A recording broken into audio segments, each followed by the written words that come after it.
want to, you can be massively, like, you can still say in the later game, I can go nuts. I have my Spectra. We can farm up. We can still win this if it goes past like a 50-minute mark. Yes, that does indeed. And we will now actually have a look at who plays who. Do you want to do EHome, Toby? I seriously want to do EHome, man. FCB is actually going to be playing as Lena.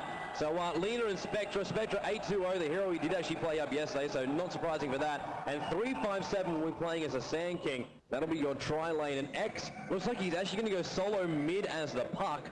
And Beastmaster PLT will be running the solo top.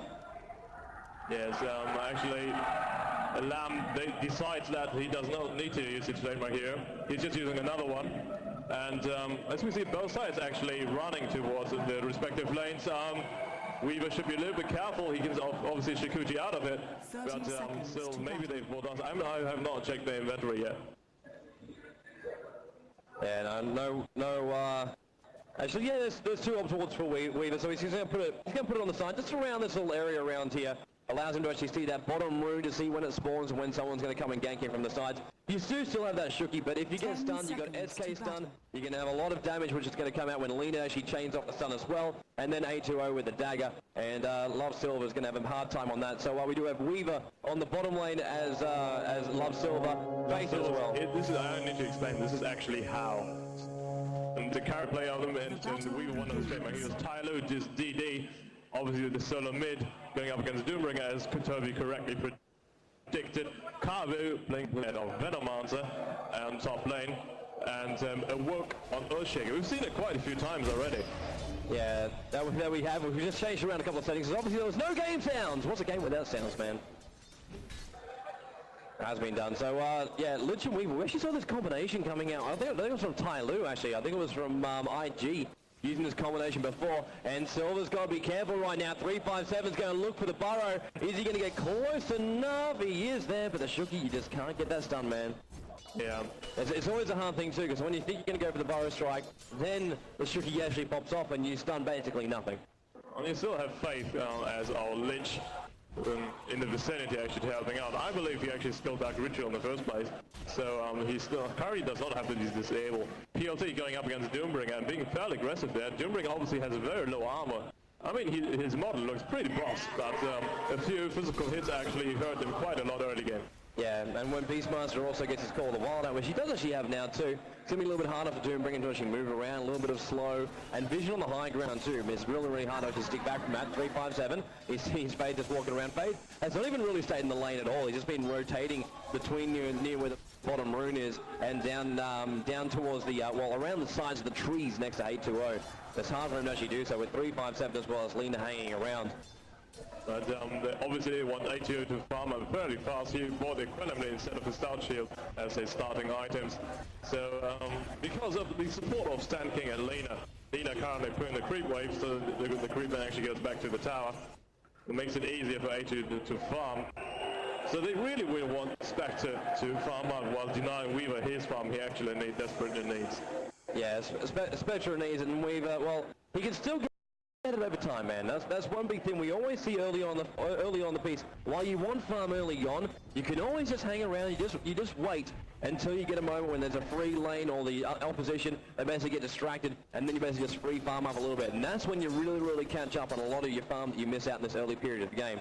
Very early bottle there by Beastmaster. He already controlled an Invis rune, so he is not even afraid if TyLoo's DD flames the ground with Scorched Earth or gives him hits him a few times with level death.